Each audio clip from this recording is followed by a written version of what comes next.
আজ আমরা আলোচনা করব যারা রাষ্ট্রবিজ্ঞান নিয়ে রবীন্দ্রভারতী বিশ্ববিদ্যালয় থেকে এমএ করছো, তোমাদের যে সেমিস্টার 2 এর সিসি 2.2 পেপার রয়েছে, অর্থাৎ constitution and governance in India, এই পেপারের এবছরের জন্য অর্থাৎ 2025-এ যারা পরীক্ষা দেবে, তোমাদের পরীক্ষা ডিসেম্বরে রয়েছে। এই ডিসেম্বরের পরীক্ষাতে সম্ভাব্য কি কি প্রশ্ন আসতে পারে তার একটা সাজেশন নিয়ে আলোচনা করব।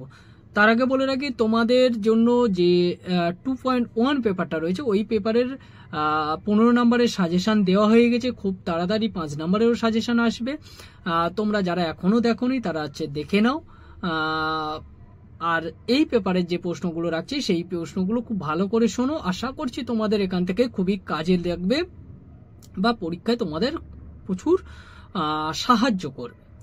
তো দেখো, তোমাদের জন্য যে প্রশ্নগুলো রেখেছি তার ফার্স্ট প্রশ্ন হচ্ছে, write a brief note on the performance of coalition government of India. পরের প্রশ্ন, Do you think that the Indian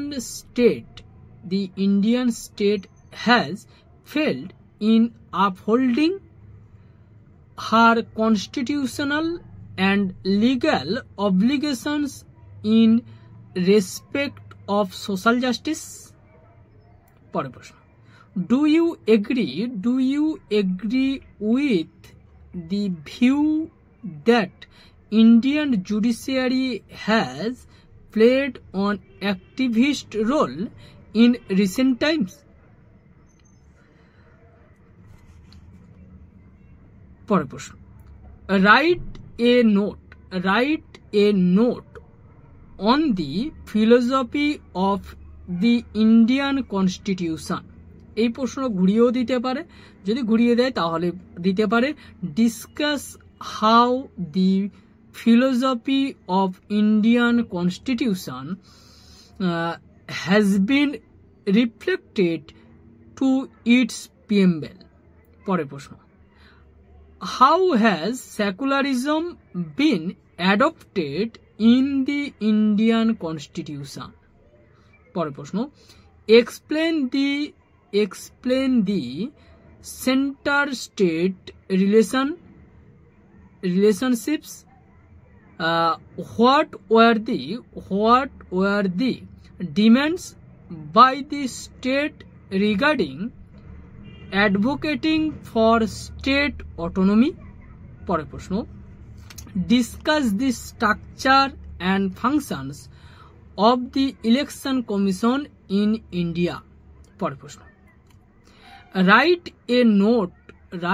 a note on electoral reforms in India. পরের প্রশ্ন, analyze the role of muscle power in election in India. এর সঙ্গে জুড়ে দিতে পারে, what measures can be taken to control it? পরের প্রশ্ন, what are the main provisions of the Anti-Defection Act of 1985? Discuss the major limitations of this act. পরের প্রশ্ন, do you think that the doctrine of neutrality of Indian bureaucracy has been challenged by the doctrine of commitment? তোমার উত্তরের সপক্ষে যুক্তি দাও বা argue your case. এই যে কটা প্রশ্ন রাখলাম, এই প্রশ্নগুলো তোমরা ভালো করে করো।